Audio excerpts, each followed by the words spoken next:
Welcome back to the channel, everybody. I'm Ace Carino. Now, today I'm going to be doing something a little different. I know I'm supposed to be doing Super Mario Bros. 3 for the Mario Marathon, but before I get into that, I'm going to be doing it tonight. But before I get to it, there's been something I've been wanting to get off my chest for about a few months now.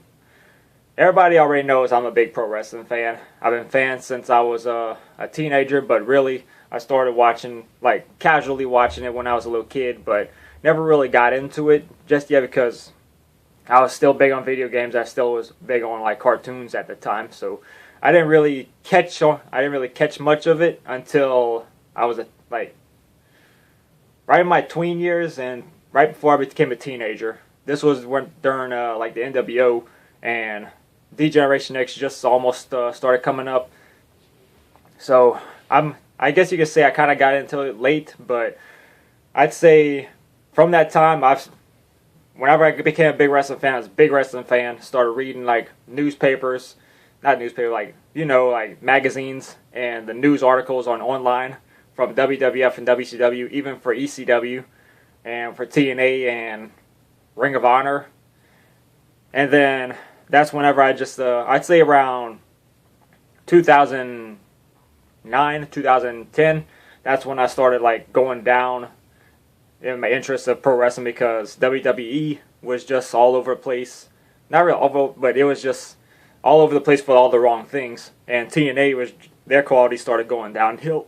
And I know I stated in one of my older videos about my thoughts of pro wrestling, but that was like back in like late 2009, 2000, around there. 2008, 2009-ish. I think that's when I recorded. I could be wrong. I haven't watched my video in a long time. But anyway, let's see. Around 2012 is when, like from 2010 to 2012, somewhere around there, my interest in pro wrestling was just done. Like, I was done with pro wrestling. I didn't want to talk about it. I didn't want to watch it. I didn't want to read it. Nothing. Cold turkey. Done. And also, that was during the time when I was heavy into like MMA and UFC, Strikeforce, and I was also watching a lot of like Pride fighting. I love those, and Strikeforce was good at the time. But then it caught my interest of like I really wanted to get to pro wrestling, but I wanted to get back to pro wrestling, but I didn't want to watch WWE or TNA. And I wanted to watch Ring of Honor, but they're just so hard. They were hard to watch sometimes. So then that's when I decided, like, you know what, I'm just going to throw my hat into, I'm going to try my chance at pro wrestling in Japan. So I looked up with New Japan Pro Wrestling. I've heard about them since WCW. I've heard of like the IWGP Heavyweight title. I've heard of Tokyo Dome. And I was familiar with some Japanese wrestlers like Taka Michinoku and the Great Muta, Jushin Thunder Liger, Yoshihiro Tajiri from ECW, and Masato Tanaka. Guys like those I was pretty familiar with. And even Hiroshi Tanahashi when he fought AJ Styles in 2006. So I tried to look up New Japan Pro Wrestling, and someone was uploading their old shows. Well, some of the shows. This was like 2012. They was uploading shows on Daily Motion. That's when I started like watching it, and it just blew my mind. Especially with Hiroshi Tanahashi when he was IWGP Heavyweight Champion fighting Minoru Suzuki at the October 2012 King of Pro Wrestling. That match was incredible. And then that's whenever Kazuchika Okada, the Rainmaker, and then I finally watched it, Wrestle Kingdom 7, and the main event was Tanahashi and Okada. And I watched that entire show, and it just blew my mind. From the show from top to bottom, I'd say, especially with all the like Shinsuke Nakamura and Katsuyori Shibata, and just everything from top to bottom. Then the main event with Okada and Tanahashi for the belt. It was probably the best pro wrestling event I ever watched since WrestleMania 19 at that time. because I always said WrestleMania 19 was probably my favorite wrestling event as far as WWE goes, and TNA was Bound for Glory 2006. Those two were like the best shows I ever watched until Wrestle Kingdom 7 came along and just blew it all away. Like, my interest for pro wrestling, especially for Japan, was just sky high. So since then, I've just been watching New Japan Pro Wrestling. Every new show that they come out, I've been watching. I've even seen the rise of the Bullet Club for the Prince Devitt and Carl Anderson, Tama Tonga, and Bad Luck Fale formed. I had no idea that how big the Bullet Club was going to get. Then AJ Styles goes over there, and Shinsuke Nakamura, and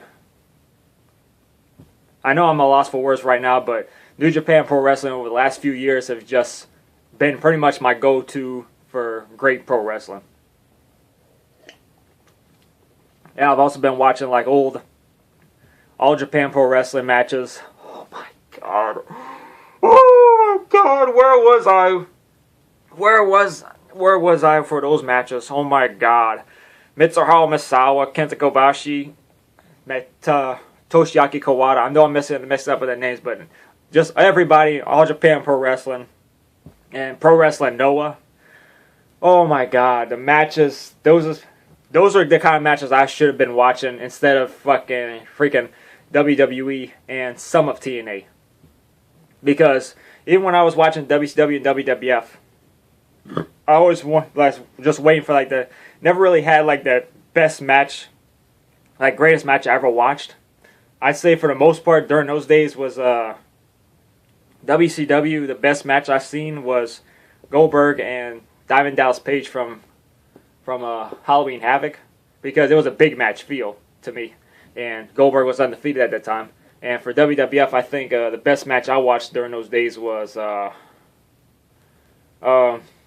Rock and Steve Austin WrestleMania 15.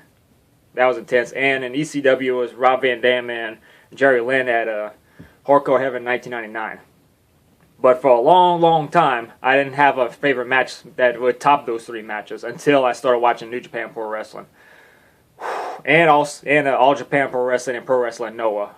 Those matches, American wrestling can't hold a candle to those. Oh man. But aside from that, I've made a list of the top 20 greatest matches I've ever watched.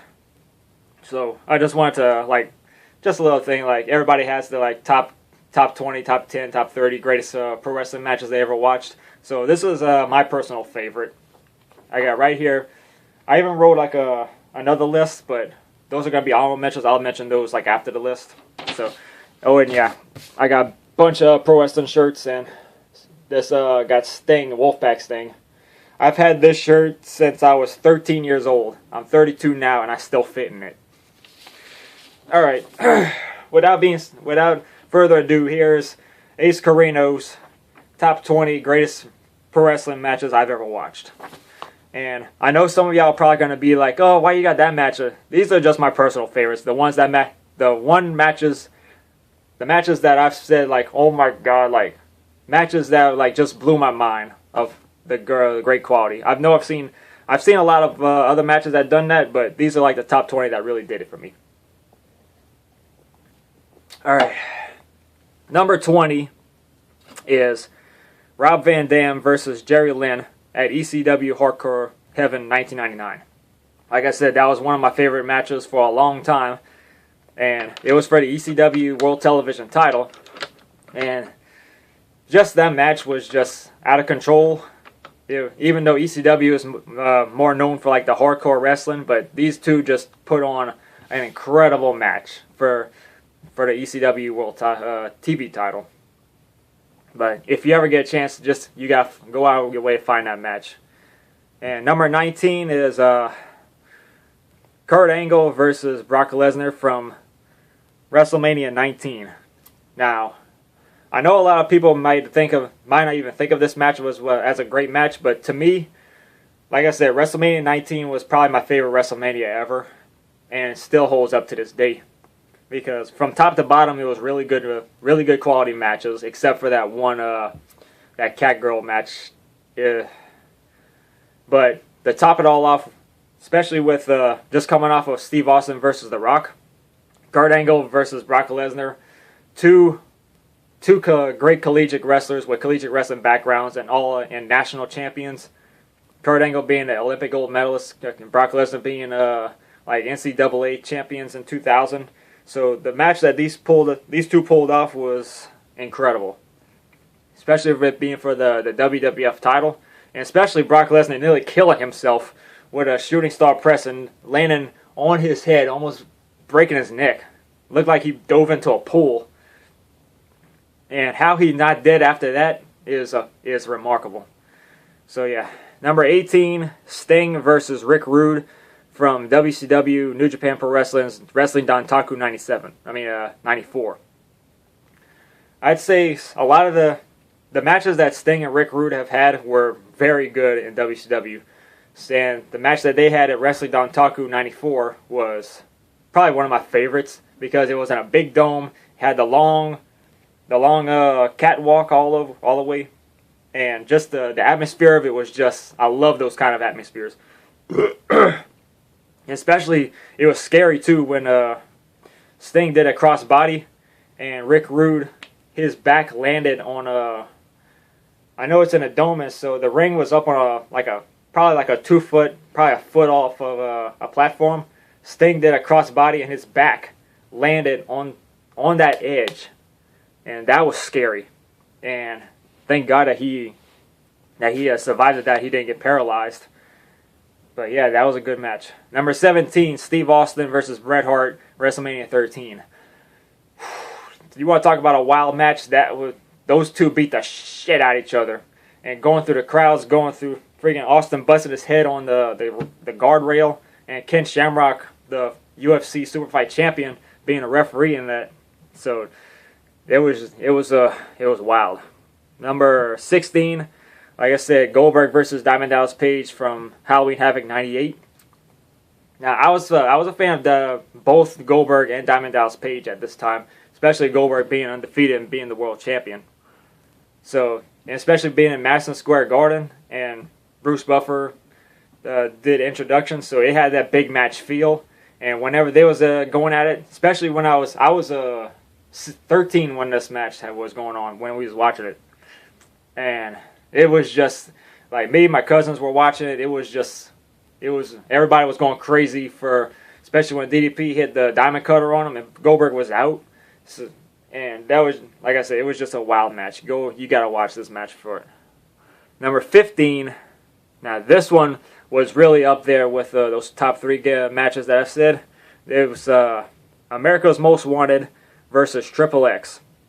Chris Harris and James Storm versus Christopher Daniels and Elix Skipper at TNA's Turning Point in 2004. This was a tag team steel cage, or 6 sides of steel cage match, and the losing team would have to disband. And holy crap. Oh, this match.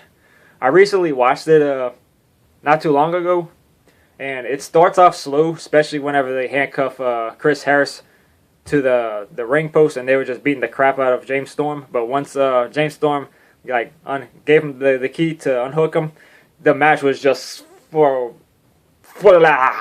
oh my god, big move after big move.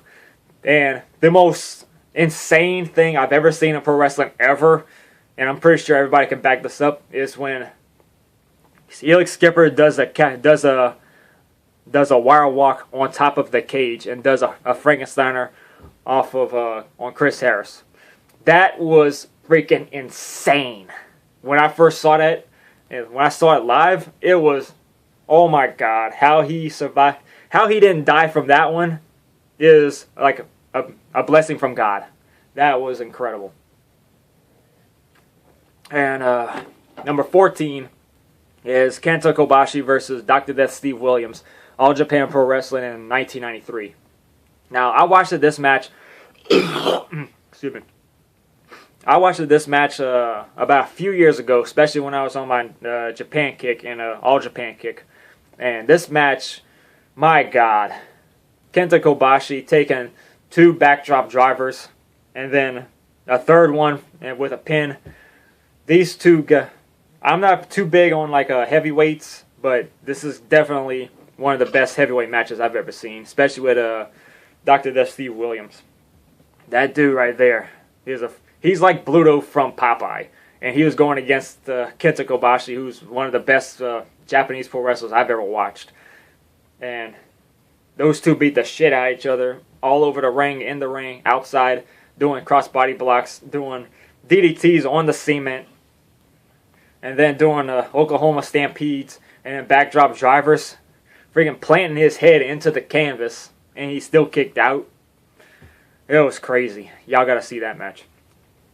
Number 13 is Mitsuharu Misawa versus Kenta Kobashi. Now, which match is that? Every match. Number 13 is definitely a tie between every match that Mitsuharu Misawa and Kenta Kobashi ever had. Everything from their early days in All Japan to their the middle All Japan to Pro Wrestling Noah. Every match that those two had was absolutely incredible. Every time you see them, I've pretty much watched all their matches, and they are very long, like at least an hour long each, depending on which one. But I'd say probably my favorite one out of that has got to be their match from Pro Wrestling Noah in 2003. Especially whenever Kobashi took a tiger suplex off of because Pro Wrestling Noah had the catwalk that connected to the ring apron. He took a tiger suplex off of that onto the arena floor. Motherfucker, how he has survived that is freaking crazy. Oh man. But yeah, Mitsuharu Misawa, Kenta Kobashi, every match they ever had. Number 12, another one from Pro Wrestling Noah. It's Naomichi Marufuji versus Kenta for the GHC heavyweight title. Oh my god, another one that just made me say, motherfucker, how they survived, how they are still living after this, especially after Marufuji did a springboard moonsault when Kenta was in the crowd and his chin hit the guardrail. How he didn't decapitate himself is beyond me. But yeah, that match right there is freaking incredible. I know I say freaking incredible, but I'm saying like these are the matches that made me go motherfucker. And I must have said motherfucker for this match out of every other match I've ever watched. Number 11 is Shinsuke Nakamura versus Katsuyori Shibata from G1 Climax 24 Day 1. You want to talk about hard hitting? Those two were beating the shit out of each other. Especially Shibata doing his freaking elbow shots to him in the corner, then doing a running drop kick to him. Shinsuke Nakamura doing like his bomayes, and Shibata coming out of nowhere with his drop kicks.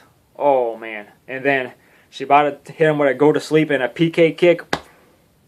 Oh man, you can't get any more physical than that. But all right, number 10, Sting versus Samoa Joe from Bound for Glory 4, 2008. Again, another good match from TNA. This is like before they started going downhill. I know they started showing signs of going downhill, especially whenever they met. I think whenever they started going downhill is when they first made AJ Styles a heel after Bound for Glory 2006. And then Sting having his good matches with Kurt Angle, and then he had his match with Samoa Joe. This match felt like it would have been in WCW. If WCW was still around, it would be TNA. And Samoa Joe and Sting, the match that they had at Bound for Glory 4, it was pretty wild. This is probably one of the wildest matches I've seen Sting in, especially going against a guy named like Samoa Joe, who's had great matches before, and now he's fighting an icon, Sting. They go into the crowd. The crowd's going crazy. He even does. They go up the. Pause. What are you doing? Get out of that. Yeah, Pause is trying to get in the garbage bag. Anyway, they going up the steps. Samoa Joe does a running drop kick on Sting in the the stairways. That was crazy. And then, talk about a great match brought the shit. So Kevin Nash hits Samoa Joe with a bat and leaves Sting to do a Scorpion Death Drop and pins him. Great match, but the finish was kind of, But yeah. Number 9, Bret Hart versus Owen Hart, the Steel Cage match at SummerSlam 94. This match right here, I recently just watched it not so long ago. And I remember watching it on television, and I was saying this is a great match. And then I recently watched it again, and I said, this is a great match. It's not just a great match, this is fucking great. Especially for the WWF title, brother against brother. And what makes this match great, because I'm not too big on steel cage matches, but I take this as an exception. Like, Bret Hart and Owen Hart just beat the crap out of each other. And Owen Hart's just lunging himself out, trying to get out the door, but Bret's still dragging him back. They're dragging each other back and forth, trying to get out the door, trying to go up, trying to climb out the cage, but Bret Hart just keeps pulling him back. Owen Hart keeps lunging himself, trying to get out the cage, and then Bret Hart just eventually wins it. But yeah, that was a great match. Number 8, Samoa Joe versus Kenta Kobashi from Ring of Honor. Joe versus Kobashi in 2007, I think so. I could be wrong. But that match right there, I think this was one of the first matches I've seen Kenta Kobashi in, especially when I bought ROH DVDs back in 2007, 2008-ish. I even got my dad to watch this, and he said that was one of the, because my dad's he's big on tough guys. He likes tough guys. And then I got him to watch that match. He said that was a good match. Samoa Joe versus Kenta Kobashi. The crowd, the ROH crowd was wild and everything. It was a fantastic match.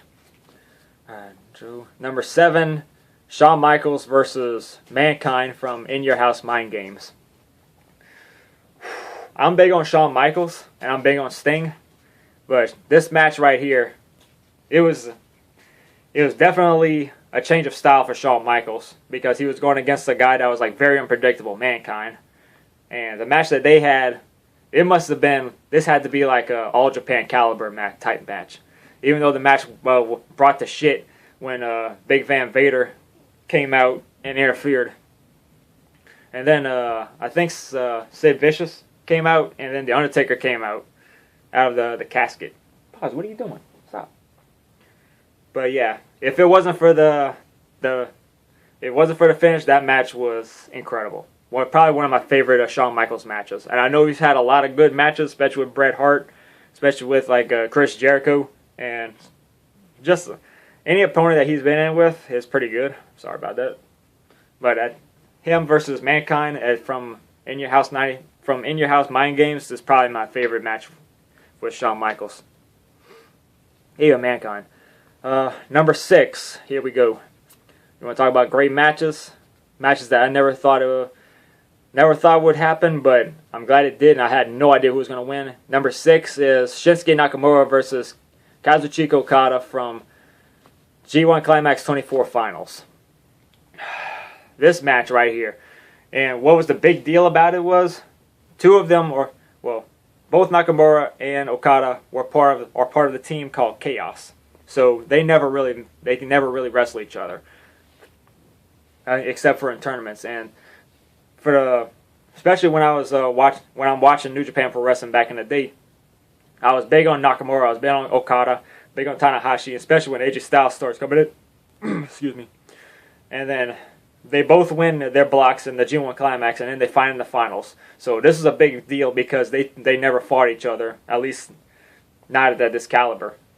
And they fought in the finals in the big Sable Dome. You could see outside. It was beautiful. And they had an incredible match. Probably one of the best matches I've seen out of them. And Okada wound up winning, but he didn't go down. He didn't go down without a fight. Nakamura didn't go down without a fight. He was countering the Rainmaker with freaking cross arm breakers. It was crazy. Speaking of crazy, number 5 is Kenny Omega versus Tatsuya Naito from G1 Climax 26 B Block Finals. Oh my god. Omega and Naito. Omega is the current leader of the Bullet Club, and Naito is the leader of Los Ingobernables de Japón. And those two never fought each other, and they're the leaders of two of the biggest heel factions in New Japan currently. And when they fought in the finals of the B block of the G1 Climax last year, I knew it was going to be a good match, but I didn't know how good it was going to be. Oh my god, they beat the shit out of each other. They freaking win it. Oh my, making me lose my train of thought just trying to explain how great that match was. One word I can say with that is Cupine. Cupine. Yes. That's exactly what I thought of that match. Cupine. My mind was blown. Let's see. Number 4 is Kushida versus Kyle O'Reilly from Best of Super Juniors Finals 2015. Now everybody says that junior heavyweights don't draw, but I'd say this match really drew. And I know I'm big on like junior heavyweights, cruiserweights, and the X division type dudes, but I never really there were so many matches from those from that division that I couldn't really pick out one of my favorites. But until this match happened, Kushida versus Kyle O'Reilly, they didn't do too many high flying moves, but they did a lot of like wrestling moves. I really like Kyle O'Reilly for his MMA style, and I like Kushida because he can do anything. He can do the flips, he can do the MMA style. So, especially whenever they were both on the rope, the top rope, and Kyle O'Reilly did like a jumping arm breaker, nearly freaking breaking Kushida's neck. And how he survived that is a blessing from God. But that was probably one of the best junior heavyweight matches I've ever watched. And I know I got the Super J Cup 94 and 95. Those matches were really good too. All the matches on the Super J Cups were good, but Kushida and Kyle O'Reilly really did it for me. And number 3, we're getting top 3 now. Shinsuke Nakamura versus Kota Ibushi from G1 Climax 23, Day 4. Now, everybody loves their match from Wrestle Kingdom 9, and that really was a good match because I ordered that pay-per-view, and that was like one of the best matches of the night. But really, this was also a match that I showed everybody, like, if they wanted to get into Japanese pro wrestling, you better watch this match. Shinsuke Nakamura and Kota Ibushi from G1 Climax, Day 4. Oh, man. This match right here. They beat the shit out of each other. Nakamura was kicking him for real. Oh, my God. It was just crazy. And I got one of the... When we used to work at a machine shop, I got one of the older guys to watch it. He was a wrestling fan. I got him to watch it. He's like, he's kicking him for real. He kicking him for real. Yeah, he's kicking him for real. Motherfuckers fucking kicking the shit out of each other. But yeah, I know that match ain't on YouTube no more. I think it's probably on Daily Motion. But if you ever get a chance to watch it, you better find that match. That was very hard hitting. And number 2 is Hiroshi Tanahashi versus Kazuchika Okada, Wrestle Kingdom 7. Like I said, Wrestle Kingdom 7 was the event that made me a pro wrestling fan again, and Okada and Tanahashi's main event match really hit it home, like as saying like this is one of the best matches I've ever watched, and it made me a pro wrestling fan again, and a big fan of Japanese pro wrestling. So especially like I said, during that time when I was like, I wanted to be away from pro wrestling, I didn't want to talk about it, I didn't want to read about it, nada, anything. Okada and Tanahashi came out in the main event of Wrestle Kingdom 7 and blew the roof off. Probably one of the best matches I've ever watched at that time. And what topped that one is the number 1 greatest match I've ever watched. Hiroshi Tanahashi versus Kazuchika Okada, Wrestle Kingdom 10. If Wrestle Kingdom 7's match didn't do it, or any of the other matches that they've ever had, I've watched them all, and every match just kept getting better as they kept going. But Wrestle Kingdom 10, Okada and Tanahashi, is is the best match I have ever watched. Because no other match ever got me invested in this match like this one. My stomach was freaking jittery. My hand was shaking while I was watching the match. And then after the match was done, when Okada finally beat him in Tokyo Dome, I had to go use the restroom. I had to go take a shit. Like, straight up. I had to go take a friggin' dump because my stomach was shot of what a great match that was. And not just the match, it was the story that followed it. Because Okada wanted to be the ace of New Japan, while Tanahashi was the ace of New Japan. He held it, and he was holding that title ever since like the dark days of the New Japan. Tanahashi pretty much brought New Japan back from the brink of destruction, especially when Bushiroad bought the company, and Tanahashi was just on fire and just brought a popularity to New Japan back that hasn't been seen since the 90s. And then Okada wanted to come and take that. All the matches that they've had, Tanahashi won some, Okada won some. They lost like a couple matches by time limit draw. But out of all of those matches, their Wrestle Kingdom 10 match is the absolute greatest match I have ever watched. And it's going to be tough to top that one. So, there you have it. The top 20 greatest matches I've ever watched. Now, like I said, I promised some runner-ups, the ones that didn't make the cut, but I highly recommend them as well. Also, like Raven versus the Sandman from that barbed wire match in ECW. I watched that match when I was a teenager, and that was probably that was terrifying for me as a teenager. To me, that was like an innocent shattered type thing.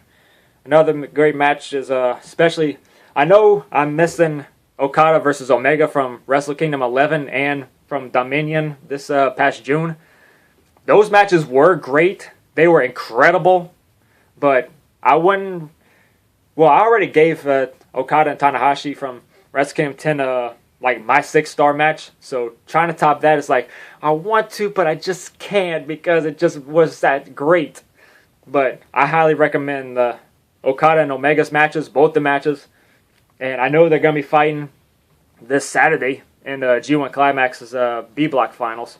So it's going to be cool to see what happens on that one. And another great match is what I got here. Oh, and from Global Force Impact from May this year, Magnus versus Alberto El Patron for the GFW title. That was a pretty good match. And again, like let's see. Oh yeah, Misawa and Kawada from Pro Wrestling Noah's Destiny 2005 show. That was really good. Hey, pause. I knew he was gonna make an appearance. And AJ Styles and Shinsuke Nakamura. That's my favorite. That's my wife's favorite match. Let's see what else we got. All of Rick Rude and Sting's matches. Tanahashi and Minoru Suzuki from King of Pro Wrestling 2012. Minoru Suzuki's knees were destroyed after that match. And that's about it. Or we'll see some others. Also matches with like Steve Austin and Shawn Michaels from WrestleMania 14. Shawn Michaels and Bret Hart from WrestleMania 12. Incredible.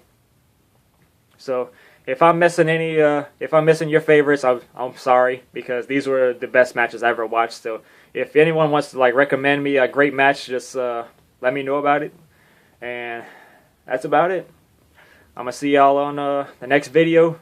And definitely it's gonna be Let's Play Super Mario Bros. 3. So y'all stay tuned for that. Until next time, see you on the next video.